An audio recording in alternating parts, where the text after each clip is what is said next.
wabarakatuh. Saya Anissa Yusvita dengan NIM 2310505097 dan di sini saya akan mengerjakan evaluasi biostatistika.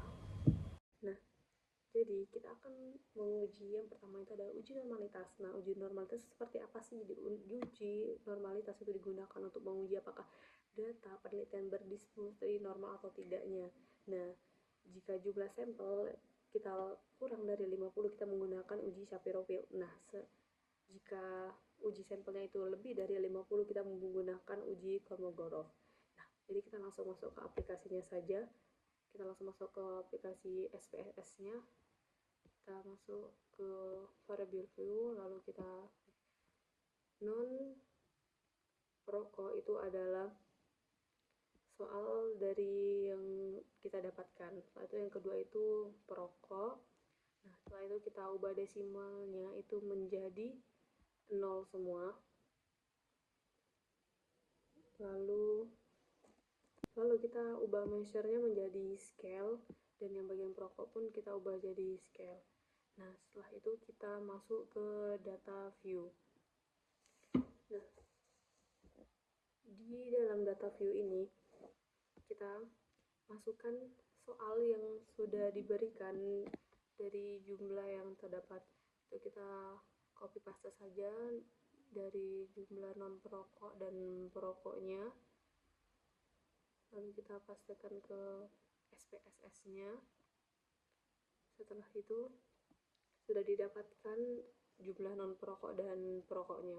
Lalu kita langsung menghitung uji normalitasnya itu dengan menggunakan, lalu kita klik analyze, kita di descriptive statis, setelah itu kita ke explore. Nah, setelah itu dapat data kita, non perokok dimasukkan ke dependent list dan perokok pun masukkan ke dependent list. Lalu kita klik plot, itu kita pencet ke dependence, ke faktor level together. Setelah itu kita normalkan, lalu kita oke.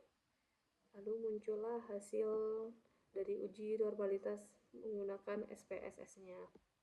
Nah, ini adalah hasil dari uji normalitasnya. Dari sini kita bisa melihat, karena data kita itu kurang dari 50, jadi kita menggunakan Shapiro-Wilk. Nah, selanjutnya kita akan menghitung uji deskriptif. Jadi uji deskriptif adalah pengujian untuk melihat nilai N, range, minimum, statis, sum, mean, standar, deviasi, variance, statis, skewness, dan kurtosis.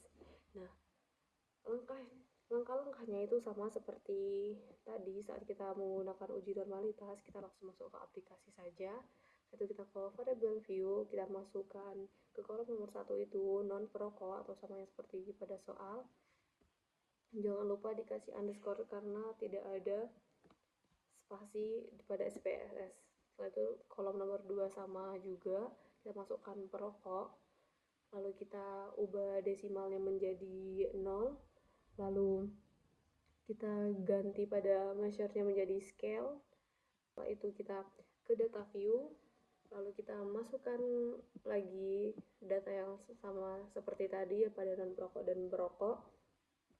Lalu kita ke analyze, lalu ke descriptive statis, lalu kita ke deskriptif, langsung kita masukkan nilai non perokok dan perokoknya, lalu kita optional. Nah, itu kita kan akan mencari semua nilainya, lalu kita klik aja sum semua bagian pada dari sini. Nah, itu kita langsung klik continue, lalu kita klik OK, maka dihasilkan data dari hasil uji deskriptif. Nah, ini sudah didapatkan bahwa nilai N statis di situ terdapat 10. Setelah itu range-nya ada 6 dan 7 dan lain-lain. Jadi selanjutnya itu kita akan menguji uji homogenitas. Nah, uji homogenitas itu tuh suatu ujian dilakukan untuk mengetahui bahwa dua atau lebih kelompok itu memiliki sampel dari populasi memiliki varians yang sama atau homogen. Nah, setelah itu kita langsung masuk ke aplikasi SPSS-nya saja.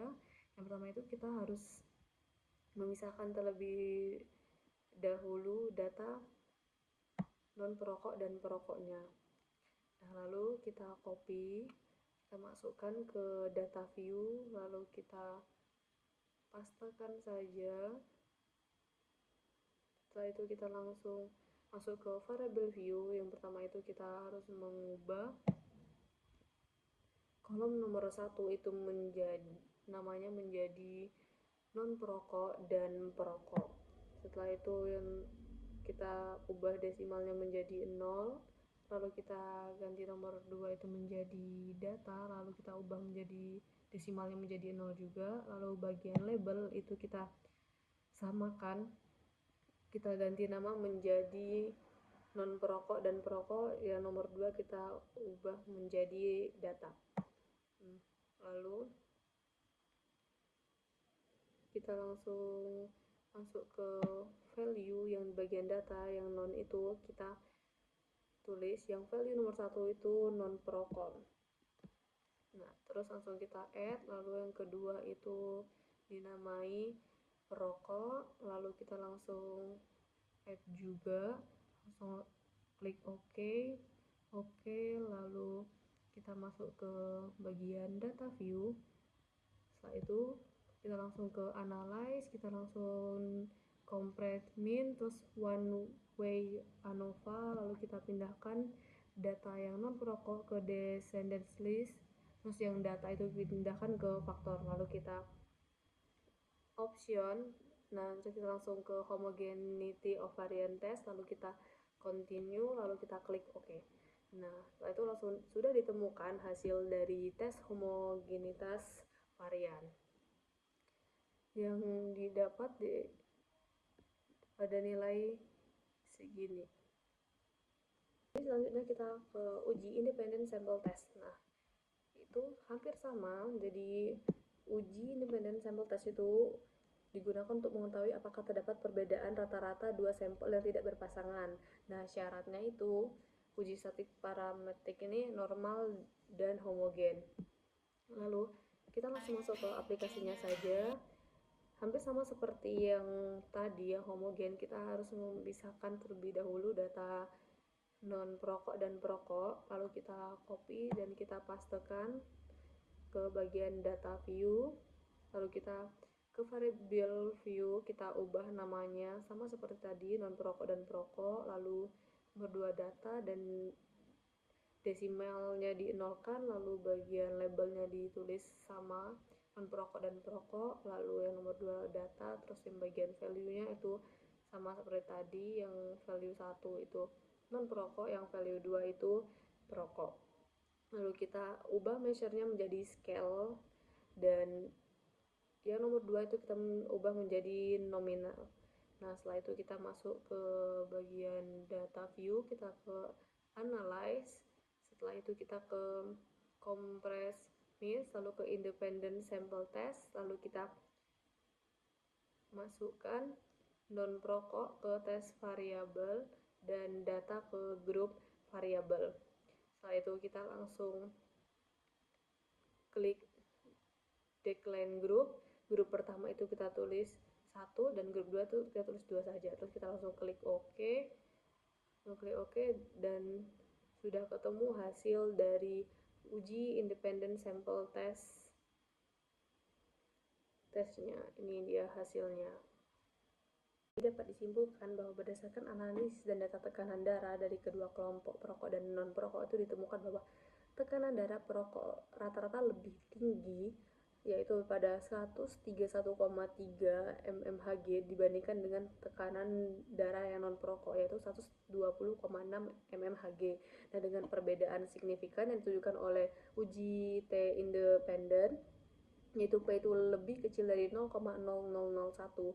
Nah, uji homogen varian menunjukkan bahwa varian di antara kelompok adalah homogen, dan uji normalitas menunjukkan bahwa data pada kedua kelompok berdistribusi normal. Nah, hal ini tuh menunjukkan bahwa ada hubungan antara merokok dan meningkatnya tekanan darah.